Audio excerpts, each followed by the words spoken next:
Radha Madhava Kunja Bihari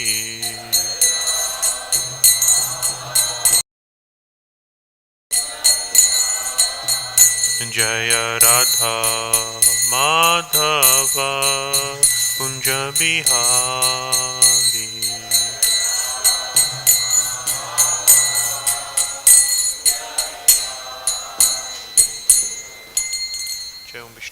Paramahamsa āścaryam Shota Shri Srimati Divine Grace Shri Sri Bhaktivedanta Swami Srila Prabhupada ki Shri Shri Rukmini Dwarkadish ki Shri Shri Chakravarti Tvayi ki Shri Shri Gauritai ki New Dwarkadam ki Nittai Gopanandi. All glories to Samadhi, vinirmitam all glories to Lotus Feet Shri Guru Shri ahaṁ bhajami. Om Namo Bhagavate Vasudevaya.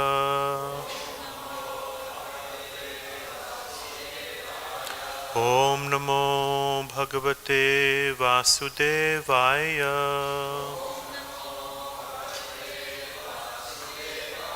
Om Namo Bhagavate Vasudevaya.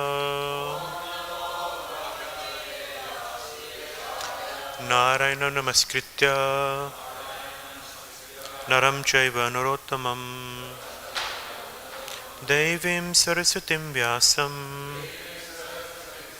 Tato Jayam Mudirayet Nashtaprayeshu Bhadreshu Nityam Bhagavata Sevaya Bhagavati Uttama Shloke Bhaktir Bhavati Naishtaki. So we're reading from Srimad Bhagavatam, Canto 4, Chapter 3. The chapter is entitled Talks Between Lord Śiva and Sati, and it's text number 11. Tvayy etad āścaryam ajātma-māyayā āścaryam vinirmitam bhāti guṇa-trayātmakam tathāpy aham yoṣid atattva-vic dīnā didṛkṣe bhava-kṣitim tvayy etad āścaryam ajātma-māyayā vinirmitam bhāti guṇa-trayātmakam tathāpy aham yoṣid atattva-vic dīnā didṛkṣe bhava-kṣitim tvayy etad āścaryam ajātma-māyayā vinirmitam bhāti guṇa-trayātmakam tathāpy aham yoṣid atattva-vic dīnā didṛkṣe bhava-kṣitim.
āścaryam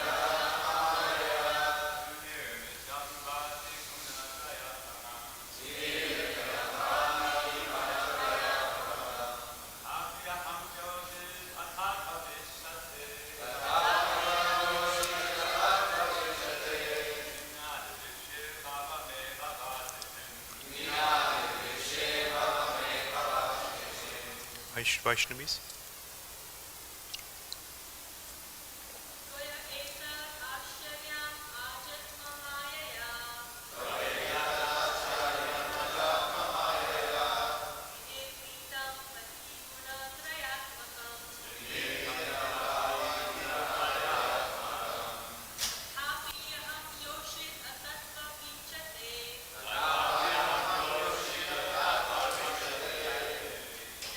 didṛkṣe bhava-kṣitim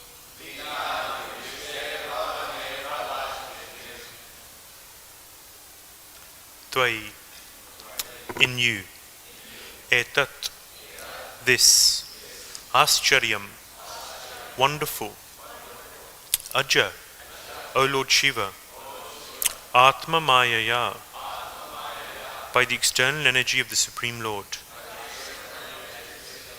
vinirmitam, created, bhāti, appears, guṇa-traya-ātmakam, being an interaction of the three modes of material nature. Tathāpy, even so, aham, I, yoṣid, woman, atattva-vit, not conversant with the truth, cha, and, te, your, dīnā, poor, didṛkṣe, I wish to see, bhava, O Lord Śiva, me, my, bhava-kṣitim, place of birth. Translation and purport by His Divine Grace, A.C. Bhaktivedanta Swami Prabhupada, Srila Prabhupada Ki. This manifested cosmos is a wonderful creation of the interaction of the three material modes, or the external energy of the Supreme Lord. This truth is fully known to you, yet I am but a poor woman, and, as you know, I am not conversant with the truth. Therefore I wish to see my birthplace once more. Purport. Dakshayani, Sati, knew very well that her husband, Lord Śiva, was not very much interested in the glaring manifestation of the material world, which is caused by the interaction of the three modes of nature. Therefore she addressed her husband as Aja, which refers to one who has transcended the bondage of birth and death, or one who has realized his eternal position. She stated, the illusion of accepting the perverted reflection, the material or cosmic manifestation, to be real is not present in you, because you are self-realized. For you, the attraction of social life and the consideration that someone is father, someone is mother, and someone is sister, which are illusory relationships, is already over. But because I am a poor woman, I am not so advanced in transcendental realization. Therefore, naturally, these appear to me as real. Only less intelligent persons accept this perverted reflection of the spiritual world to be real. Those who are under the spell of the external energy accept this manifestation to be fact, whereas those who are advanced in spiritualization know that it is illusion. Actual reality is elsewhere, in the spiritual world. But as far as I am concerned, Sati said, I do not have much knowledge about self-realization. I am poor because I do not know the actual facts. I am attracted by my birthplace, and I want to see it. One who has attraction for his birthplace, for his body, and for other such items mentioned in the Bhagavatam is considered to be like an ass or a cow. Sati might have heard all this many times from her husband, Lord Śiva, but because she was a woman, yoṣid, she still hankered after the same material objects of affection. The word yoṣid means one who is enjoyed. Therefore, woman is called yoṣid. In spiritual advancement, association with yoṣid is always restricted, because if one is like a play doll in the hands of yoṣid, then all his spiritual advancement is at once stopped. It is said, those who are just like playthings in the hands of a woman, yoṣid krida mrigeshu, cannot make any advancement in spiritual realization. Om Jnana-timirandasya Jnananjana Shalakaya Chakshurunmilitam Yena Tasmai Shri Gurave Namaha Mukam Karoti Vachalam Pangum Langayate Girim Yat kripatam aham vande Shri Gurun dīnā. Jai Shri Krishna Caitanya Prabhu Nityananda Shri Advaita Gadadhar Shivasadi Gaura Bhakta Brinda. Hare Krishna, Krishna Krishna, Hare Hare, Hare Rama, Rama Rama, Hare Hare. Hare Krishna. It's a pleasure to be here in New Dwarkadam. Thank you so much to Savas Prabhu and āścaryam for having me here. I beg your blessings that I can say something. So this is a very interesting section of the Bhagavatam. Sati, Lord Shiva's wife, the daughter of Dīnā, she wants to go to the ball, like Cinderella wants to go to the ball. You have Cinderella here in America, right? You know about Cinderella. So she wants to go to the ball. And like any young lady, she wants to go, she wants to have fun, she wants to dress up, she wants to be with her friends, she wants to see her family, she wants to see her beloved mother and father, and as is described here, she wants to see her birthplace once more. These are natural attachments for anyone in this material world, in this world of men and women. And so she wants to go, but Lord Shiva is very sober. Lord Shiva is very detached. He's covered in ashes. Why is he covered in ashes? It's because it's described that he spends time in the crematorium. Why does anyone spend time in a crematorium? Because like any yogi, he's meditating on death. It's described many yogis, they'll go to crematoriums or places where bodies are burned, and they'll go and they'll just sit there and watch people entering bodies entering the fire. And in this way, one realizes we come empty-handed and we leave empty-handed. This life, this world is a temporary, illusory existence. When we say something is illusory, what does it mean? Does it mean that it doesn't exist? So does this pedestal not exist? Does this book not exist? No, it exists. It's there. It is matter. But it's illusory in the sense that it is temporary. It comes and it goes.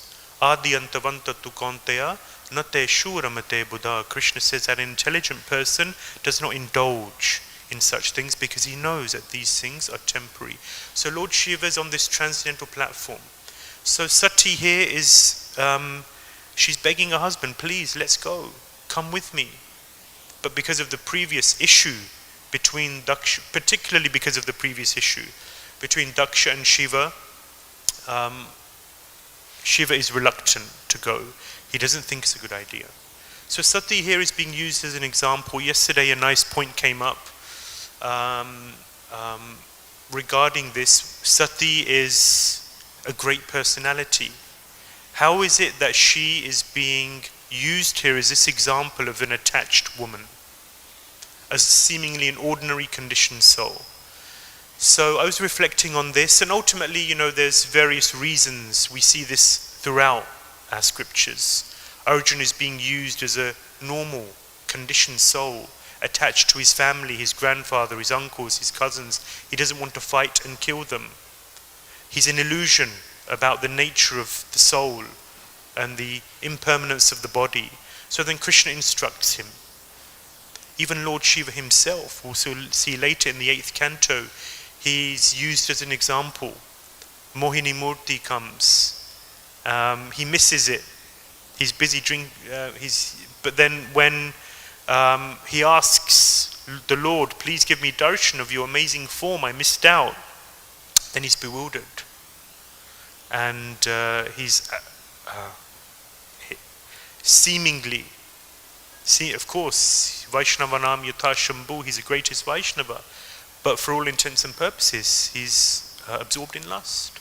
Lord Brahma, the creator of the universe, such a great personality, he sees his daughter, Vak, and again, he's overcome by lust.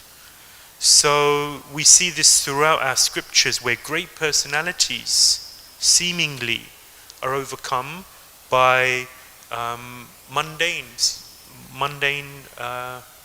impetuses. So this is just an example where Sati, so number one is setting an example that even be careful, because even a great personality, even someone who's very advanced, can fall for the material energy in its multifarious ways. And then also this is just to precipitate a pastime. So what happens next? I'm sure you all know that, okay, so Sati goes, and then Lord Shiva is insulted, and then Sati commits suicide. And then all hell breaks loose. So this is part of the pastime. I want to focus in on the first, that sadhu savdhan, we have to be very careful, because it's easy to wear the dress of a Vaishnava, it's easy to put on a dhoti and a kurta, we do it every day, sari, easy to put on the tilak and shave your head, but to actually be a Vaishnava, for the internals to actually reflect the externals. And this is our effort. They say there's different types of atheism. There's various different types of atheism. The first type of atheist is the philosophical atheist. No, the first type is a default atheist. Someone who you meet on the street, they haven't really thought about it, but they don't believe in God, that's all mumbo jumbo. Does that work here? Mumbo jumbo. I don't believe in that, forget it. That's a default atheist. Hasn't really given it a lot of thought, but just says no, forget about it. The second type of atheist is a philosophical atheist. He's the individual who's considered it, evaluated the theme and topic, but just on a philosophical level can't really accept the concept that there's a God. Who created God, they say. Then there's the emotional atheist. So this is an individual who's disenchanted, has maybe been connected with some sort of religious institution at some point in the past, maybe had some bad experiences, and over time has become disillusioned. And they say, okay, well, forget it. I can't believe in all of this. So there's the emotional atheist. And then there's the covered atheist. Srila Prabhupada refers to the covered atheist in various places. He's the individual who basically a Mayavadi, who's basically, there's God and there's a living entity, and he's equating the two, not differentiating between the two, saying that actually we're all God. So that's a covered atheist. So purportedly believes in some higher power, but is equating the living entity and the Lord. And then most interestingly, and what I wanted to focus on, is the psychological atheist. The individual who believes in God, yes, prays to God, worships God, but sometimes the psychology is not as godly. The psychology is more the psychology of the atheist. And sometimes that can reflect us. The tendency to want to enjoy. Ekala Ishvara Krishna Arasa Babritya. There's only one Ishvara, there's one controller, there's one enjoyer. That's Krishna. So when we have a tendency, a desire to enjoy, then we're taking Krishna's position. So the psychological atheist, we're going through the motions, we're doing all of the things, we know what it means to be a devotee, so we say the right things, we dress the right way, but we have to change the psychology. That psychology has to become a devotee. We have to actually really take shelter of Krishna in a deeper and deeper way, in a more and more genuine way. And then finally there's the Vrajvasis, they're also atheists. They don't believe in Krishna. Krishna's not God. Krishna's just a blue boy. He's a wonderful, attractive blue boy. He's a darling of Vrindavan. So they also don't believe in Krishna being the Supreme Personality of Godhead. So that's the kind of atheist. If you want to be an atheist, then that's the kind of atheist we want to be. So this psychological atheism is embedded in the heart of a conditioned soul, and is something that we have to really work to overcome.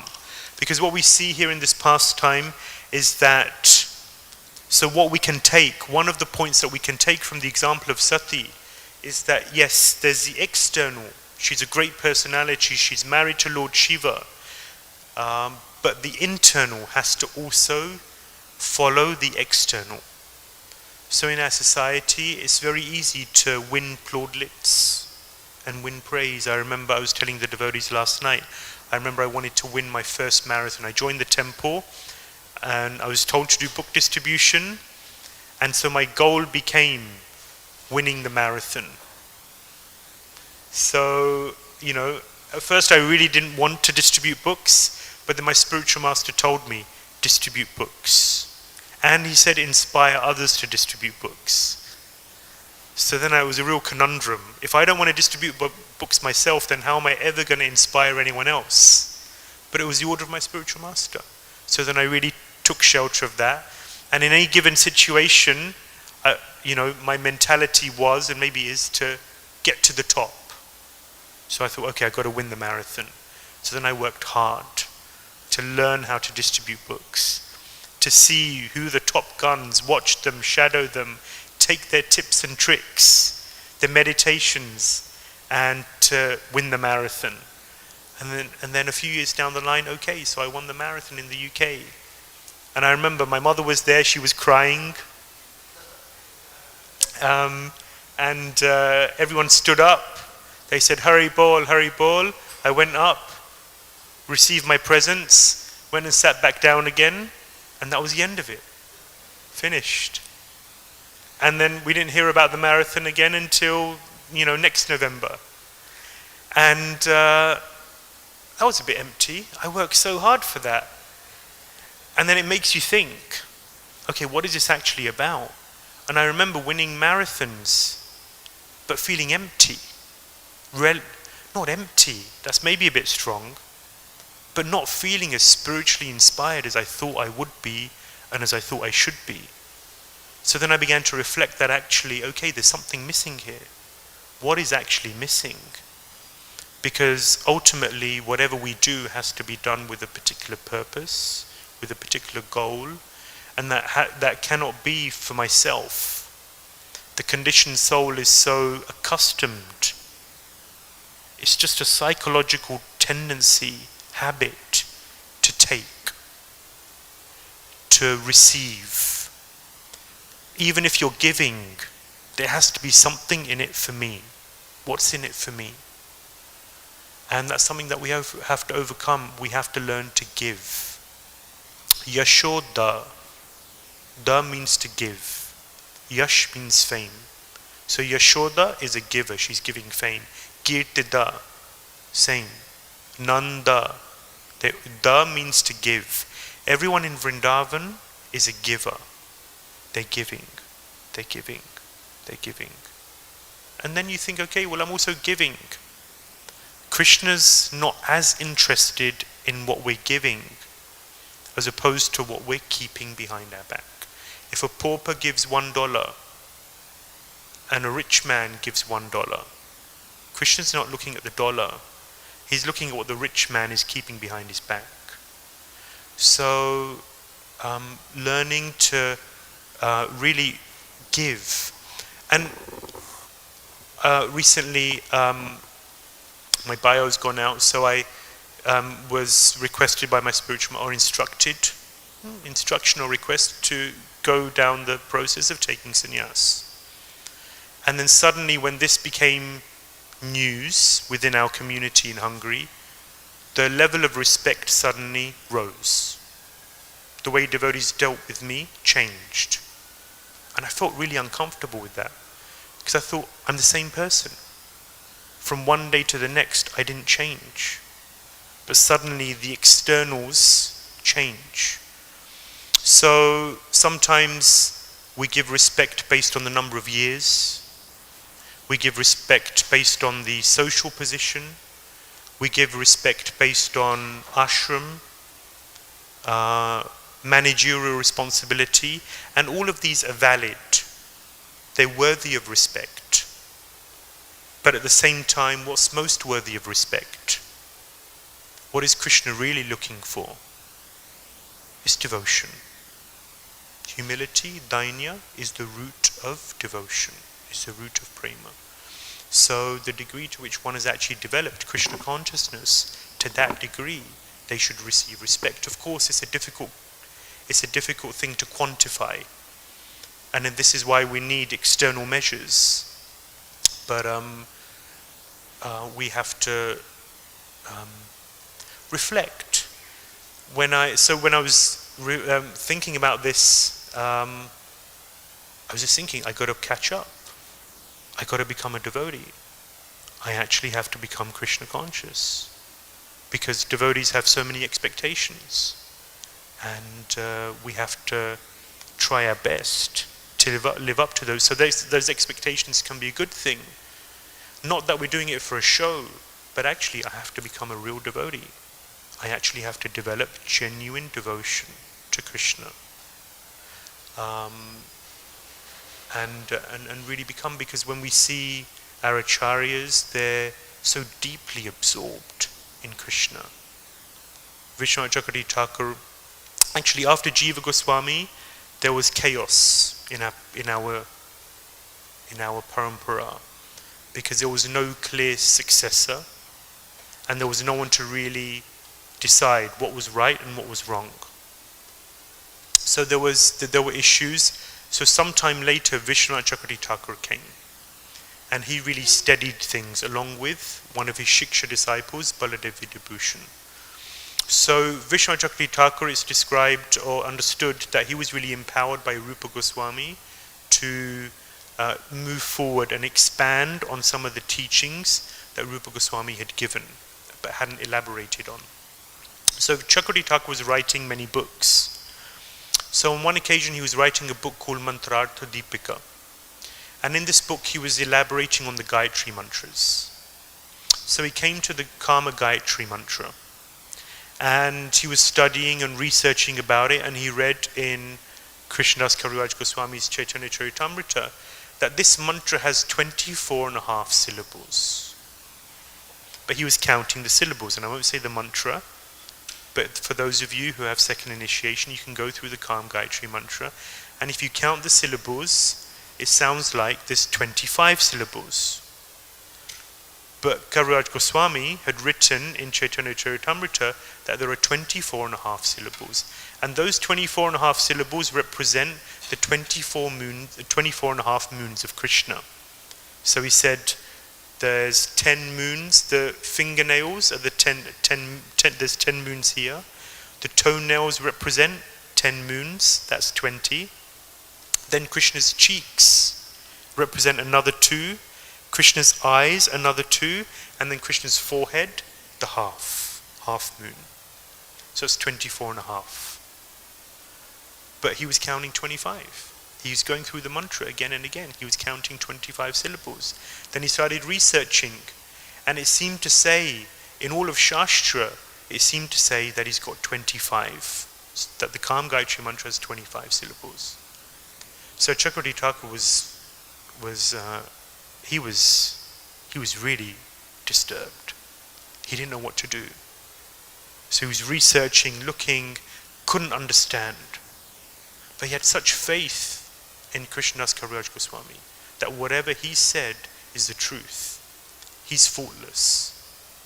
So then he came to the point, and he was so serious about his mantra, over half a syllable. He said, if I don't figure this out, I'm going to commit suicide. I'll fast till death. That was his conclusion. And he wasn't messing around. This wasn't just whimsical words. He was serious. I'm ready to commit suicide. If I can't understand my mantra, then how will I ever get the fruit of my mantra? What's the point of my living? So he decided to fast until death. So at some point, he began to feel sleepy. He rested.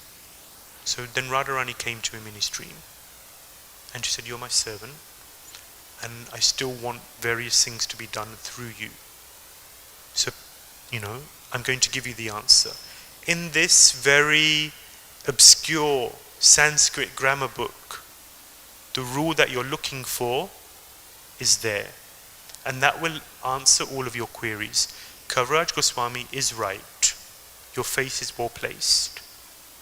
Because when there is ya and then vi. The ya is considered a half syllable. Yeah?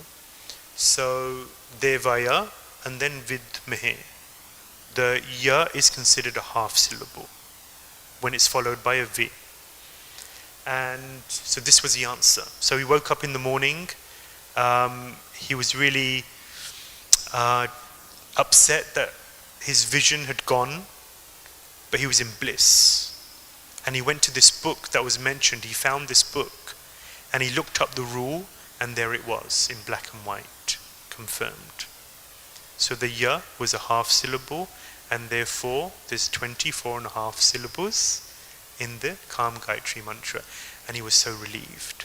But the point is that Kaviraj Goswami was so absorbed, so deep, and so desirous to understand Krishna and his mantra.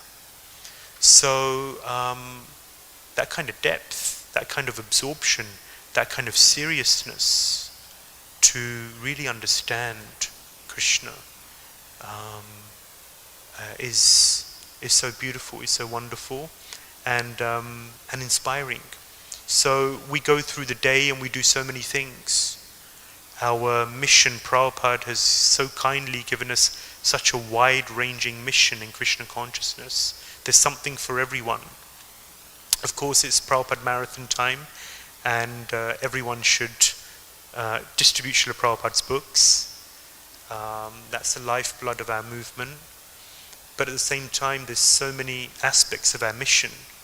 So alongside that, see, Jiva Goswami describes that there are two aspects of bhakti. There's Cheshta Rupa Bhakti, and then there's Bhava Rupa Bhakti. So any service we do has these two aspects. The first is Cheshta, the actual activity. So if we're worshipping the deity, then getting the paraphernalia together, doing the arati, making the offering, these are all activities. That is the Cheshta. Very important. You know, we're going out, we distribute the book. We're cleaning the floor, whatever it may be. So this is the actual activity that we engage in. But alongside that, there is Bhava Rupa Bhakti. There's the actual mood, the bhava. What is how much Krishna consciousness goes into our service? To what degree am I consciously doing this for Krishna's satisfaction, for Krishna's pleasure? So Jiva Goswami describes, yes, there's Cheshta, but then alongside that, there is the bhava. And Krishna is interested in both. But very often, the bhava can be sidelined. Because we live in an external world. And in this world, see, there's different levels of consciousness. There's Annamoy, Pranamoy, Jnanamoy, Vijnanamoy, and then Anandamoy. So Prabhupada speaks about this in the Bhagavad Gita.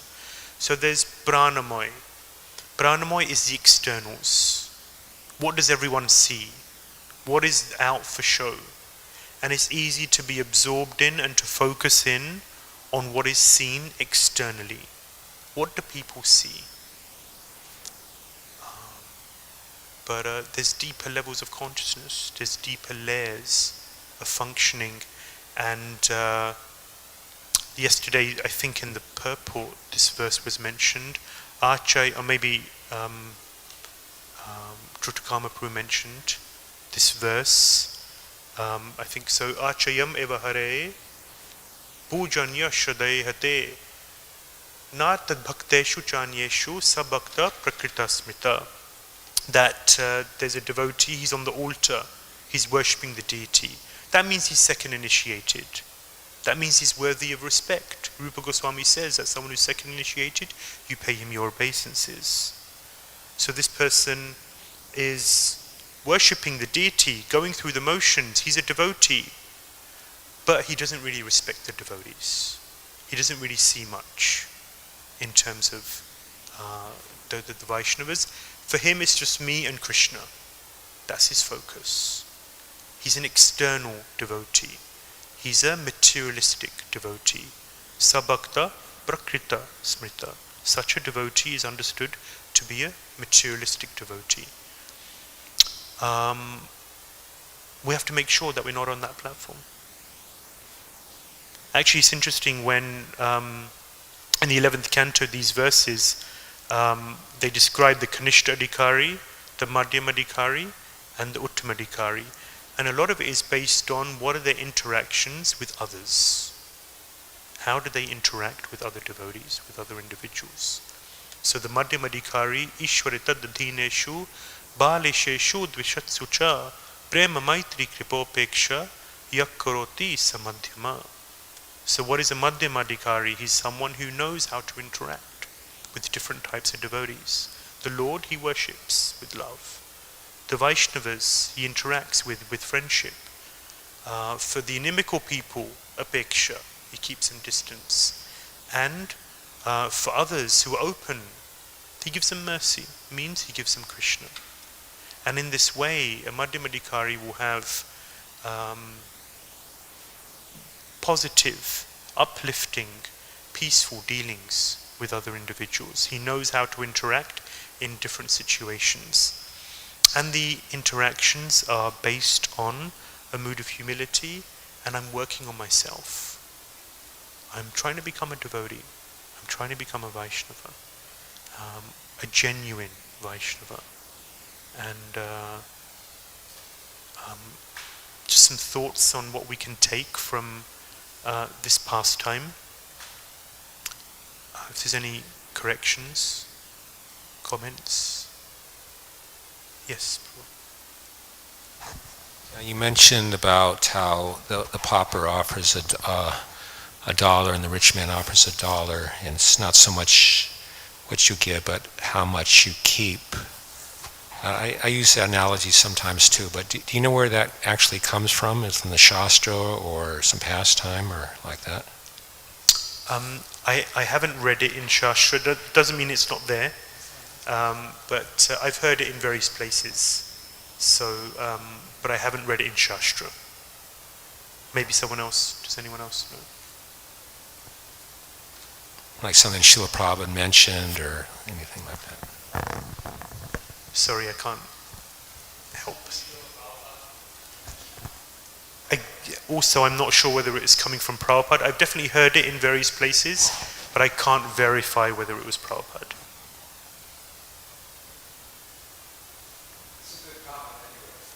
I mean, it makes sense, no? I mean, it's in line with our philosophy.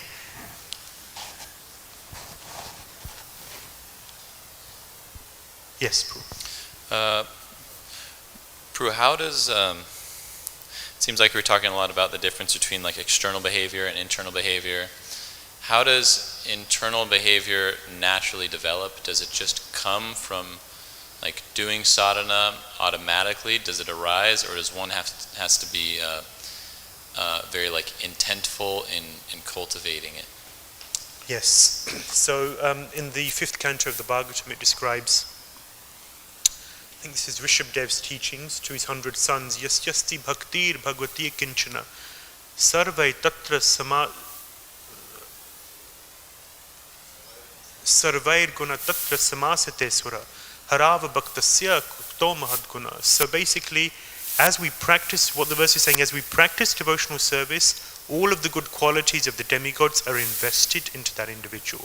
So the understanding from this verse is that it's just automatic, it just happens.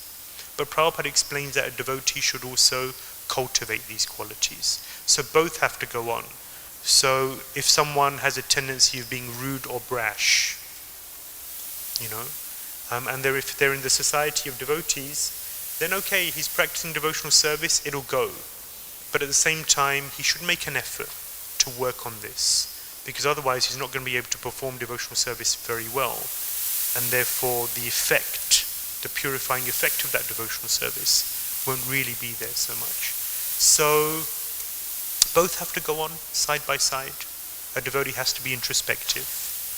A devotee's life is a life of introspection and looking to improve oneself, develop oneself in one's Krishna consciousness. That should also go on, developing pridelessness, humility, cleanliness, and so on. that effort should go on as well as practicing devotional life. The two have to go side by side. Yes, Prabhu.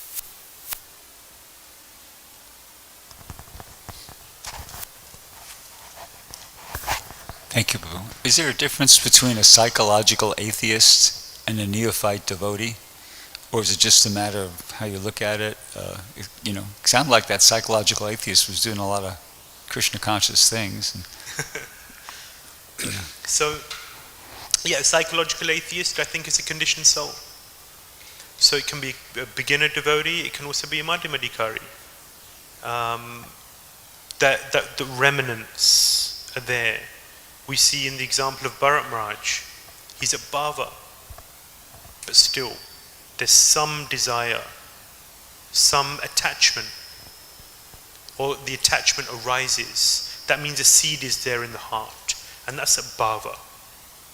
And so we see as we go through the stages of devotion, you analyze the various stages, you see that you got to be careful. We got to be careful every step. Padam vipadam natesham. There's danger at every step, because the seeds of material enjoyment or connection with the material energy, they're fried by devotional service, but they may remain. Some element, some figment of those attachments may remain over time, but it's described Jiva Goswami describes that the most dangerous is Vaishnava Prad. If at some point someone's committed Vaishnava Prad, and Jiva Goswami says that actually Bharat Maharaj in his previous life had committed Samaprad. And that meant that even at the stage of bhava, the remnants of that aprad was still there. And therefore he was open to becoming attached to a deer. It says that even if one commits an aprad against a Mahabhagrat, a great Vaishnava, then even one's rasa, if one is situated in the Madhurya rasa, then that can be degraded to Vatsalya ras, or even Sakya ras, based on aprad against a great Vaishnava. So I acknowledge the validity of the phrase, but it seems like it's something more to motivate ourselves to strive to go to a higher platform than it is like an official classification, right? It's something Correct. Correct, yes.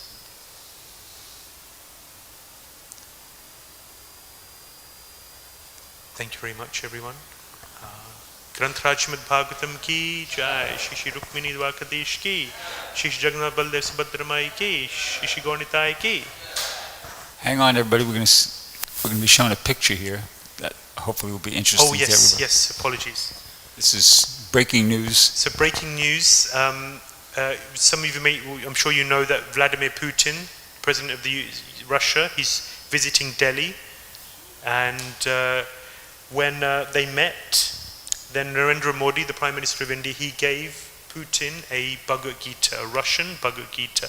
But it's not just any old Bhagavad Gita, it is a Bhagavad Gita by His Divine Grace, Srila A.C. Bhaktivedanta Swami, Srila Prabhupada ki Jai. So this is book distribution at the highest level. During the marathon, Narendra Modi's got, one Maha big book to his name. And Bhakta Narendra Modi ki Jai. I don't know how much he charged for him, but they're probably going to do some good trade deals as a result. So, he'll probably do it. He'll be the winner. How many book points is that one worth? 10,000. So it's really wonderful. I think the devotees in India, in Parthasarathi Mandir, they have really good connections with the Indian government, and they're doing a great job of liaising with them and developing a deeper and deeper connection. So I guess when Modi wanted to give a gift, then he thought of us and ISKCON and Prabhupada's Gita. So it's sterling work from the devotees out there too. Jai. Srila Prabhupada Transcendental Book Distribution ki Jai.